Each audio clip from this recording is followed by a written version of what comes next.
2022년 9월 17일 선목교회 큐티 방송입니다. 기도합니다. 좋으신 하나님, 우리에게 말씀을 주셔서 묵상하게 하시니 감사합니다. 오늘도 교훈하는 말씀을 바라보게 하시고 깨달음 앞에서 우리가 순종하도록 도와주시옵소서. 감사를 드리며 예수님의 이름으로 기도합니다. 아멘.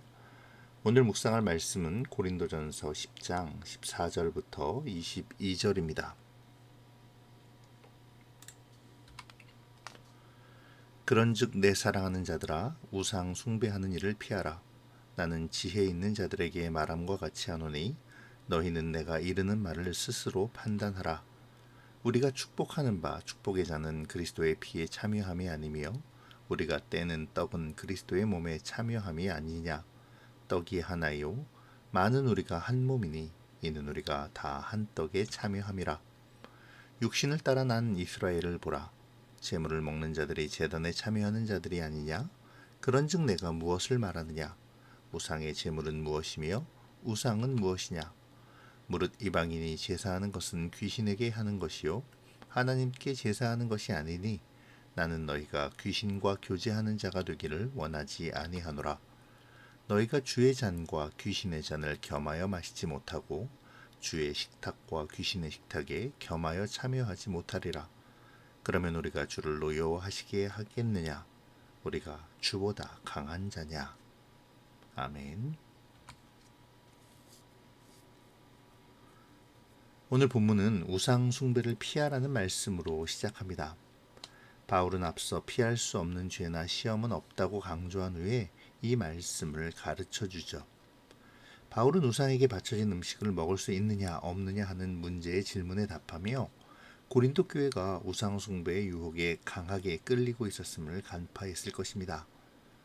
그리고 그런 차원에서 바울은 고린도 교회 성도들에게 우상 숭배의 유혹, 그 주변에 머물지 말 것을 강력하게 경고하고 있는 것이죠. 바울이 어제 본문에서 경고했던 죄악들의 모습들은 고린도의 우상 숭배의 문화에서 기초하고 있었습니다.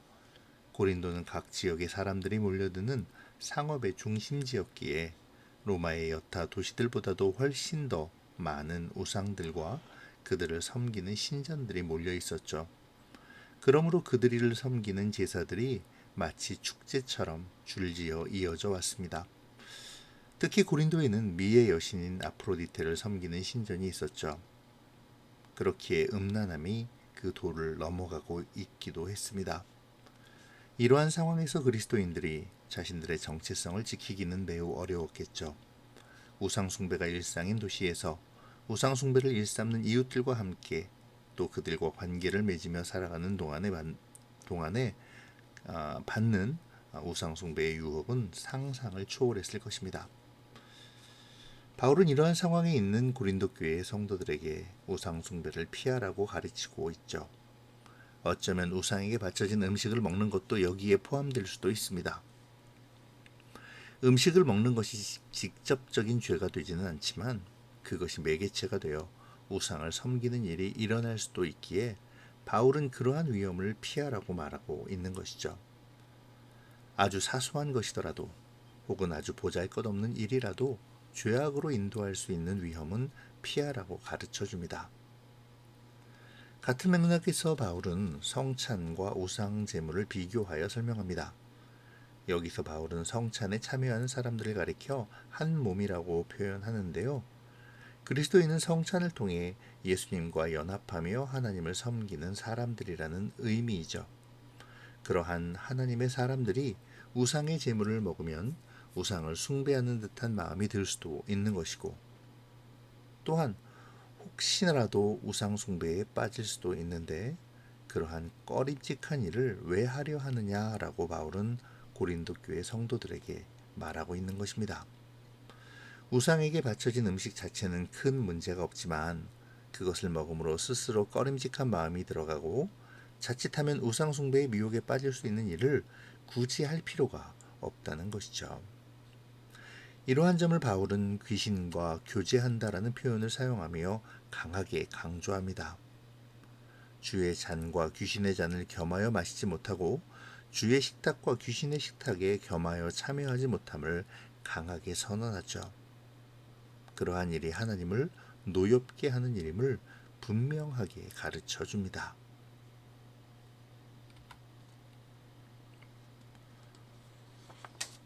오늘 본문에서 바울은 우상 숭배를 피하라고 가르쳐 주죠. 이는 당시의 고린도의 특수성을 고려할 때 교회와 성도가 세상에 대하여, 특히 악에 대하여 어떠한 자세를 가져야 하는지를 잘 보여주는 것이기도 합니다. 앞서 설명드린 바와 같이 당시 고린도는 상업의 중심지로서 온갖 사람들이 모여들고 있었고, 그로 인해 온갖 우상이 난무했던 그런 도시였죠. 특히 아프로디테의 신전이 위치하여 음란이 극에 달했던 곳이기도 합니다.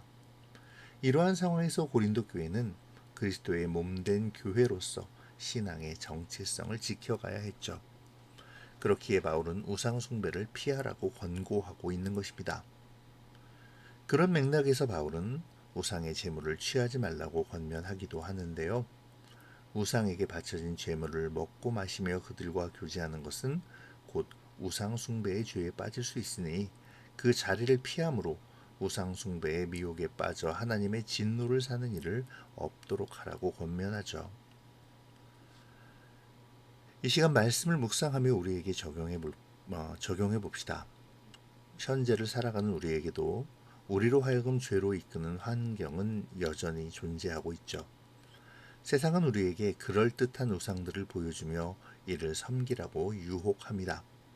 때로는 노골적으로, 또 때로는 은밀하게 우리로 하여금 하나님을 신뢰하지 말고 돈의 우상, 잘됨의 우상, 명예와 지식의 우상을 따르라고 말하죠. 우리 역시 그러한 유혹에 흥미를 가질 때도 있습니다. 잠시 신앙은 미뤄두고 우리의 이익을 따라 우리의 잘됨을 바라며 살짝 발을 담궈볼까 하는 생각이 들 때도 있죠. 언제고 우리가 마음만 먹으면 그 죄악에서, 그 우상에서 벗어날 수 있을 것만 같기도 합니다. 회개하면 얼마든지 용서함을 받을 수 있다라는 생각으로 잠깐의 실수 혹은 잠깐의 일탈을 꿈꾸는지도 모르죠. 우리는 어떠합니까? 우리 앞에 늘 다가오는 우상 숭배의 유혹을 우리는 단호하게 물리칠 수 있습니까? 바울은 오늘 본문에서 우상 숭배를 피하라고 말합니다. 맞서 싸우는 것이 아니라 피하라고 말하죠. 우리는 죄성을 가지고 있기에 우상을 피하지 않으면 넘어질 수 있습니다. 이 시간 나를 유혹하는 우상은 무엇인지 생각해 볼까요? 그리고 그 우상을 피하기 위해 어떻게 해야 할지를 묵상할 수 있기를 바랍니다. 우상 숭배의 자리를 서성이며 그 환경을 떠나지 않는 것은 자기 기만에 불과함을 다시금 생각하며 내가 떠나야 할 우상 숭배의 자리를 묵상하는 오늘 이 시간이 되시기를 바랍니다.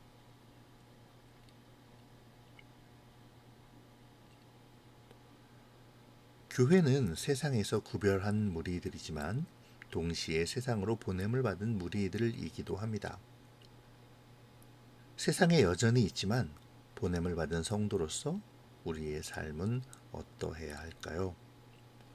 가끔 우리가 착각하는 것 중 하나는 우리가 보냄을 받은 성도로서 세상을 변화시키고 악과 싸워야 한다고 할 때에 그 싸움이 우리가 악의 소굴로 들어가 그들을 물리치고 하나님의 구원을 선포해야 한다는 것입니다. 이것이 틀린 것은 아니죠. 하지만 상황과 장소를 생각해야 함도 고려되어야 하는 것은 분명합니다. 자칫 잘못하면 무례한 성도가 되어 하나님의 영광을 가릴 수도 있기 때문이죠. 사실 보냄을 받은 성도로서 세상을 변화시키고 악과 싸운다는 의미는 악의 소굴로 들어가 내가 그들을 굴복시킨다는 의미도 있지만 내가 세상 속에서 미혹과 유혹의 자리를 서성이지 않으며 단호하게 벗어나서 거룩한 삶을 살아가는 것을 의미합니다.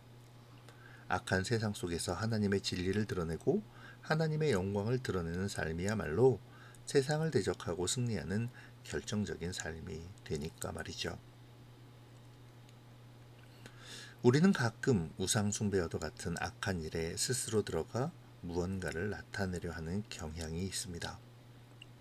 오늘 본문에서 바울의 말처럼 주의 식탁과 귀신의 식탁을 겸하여 취하며 나는 그리스도인이니 주와 함께 동행하고 있으니 이것을 이길 수 있다고 스스로 합리화하죠. 하지만 바울은 하나님께서 이것을 노여워하신다고 분명히 선언합니다. 하나님 앞에 죄가 될 가능성이 있는 곳을 가고 그러한 일을 행하며 나는 하나님의 사람이라고 스스로를 합리화하는 일은 위선이며 외식이죠. 예수님은 이러한 일에 대하여 회칠한 무덤과 같다고 혹독하게 비난하시기도 하셨습니다. 이 시간 우리를 돌아보죠. 바울은 우리가 하나님보다 강하지 못한 것이 분명한데 하나님보다 강한 자처럼 외식하며 스스로를 속이는 그러한 일들을 비난합니다. 하나님을 노엽게 하는 일이라고 꾸짖죠. 오늘 내가 하나님보다 강하다고 착각하는 일은 무엇입니까? 나 스스로를 속이고 하나님의 사람으로 우상의 자리에 함께 있는 일은 무엇일까요? 하나님의 음식과 귀신의 잔을 함께 마시는 일은 또 어떤 것일까요? 우리는 이러한 자리에서 떠나 하나님이 온전히 원하시는 자리로 나아올 수 있습니까? 하나님과 같이 되고자 혹은 하나님보다 높은 자리에 있고자 하는 데서 죄가 시작되었습니다. 그리스도의 십자가로 대속받은 우리가 하나님보다 강하다고 스스로 여김으로 다시 그 형벌 속으로 스스로 걸어 들어가는 어리석음을 범해서는 안 되겠죠. 말씀을 통해 오늘 우리의 우상을 기웃거리는 모습을 돌아보고 또 단호히 돌이켜 오직 주님의 은혜와 긍휼만을 소망하는, 무엇보다 거룩한 삶을 살기를 기도하는 우리가 되어지기를 바랍니다. 기도로 마칠게요. 좋으신 하나님, 오늘도 함께 하심을 감사합니다. 우상을 피하라는 바울의 가르침을 따라 나를 미혹하는 우상의 자리를 떠나게 하시고 혹여라도 나 스스로를 시험하여 우상의 자리를 기웃거리지 않게 하여 주시옵소서. 주님 앞에 우리는 약하디 약한 자임을 고백합니다. 주님의 긍휼과 은혜 없이는 단 한순간도 살 수 없음을 고백합니다. 오늘도 주님께서 이끌어 주셔서 귀신의 떡과 신령한 양식을 함께 먹는 어리석음을 범하지 않게 하시고 온전히 그리스도와 연합한 한 몸으로서 주의 영광을 위한 거룩을 지켜가게 하여 주시옵소서. 오늘도 주님과 동행하기를 소원하오며 예수님의 이름으로 기도합니다. 아멘.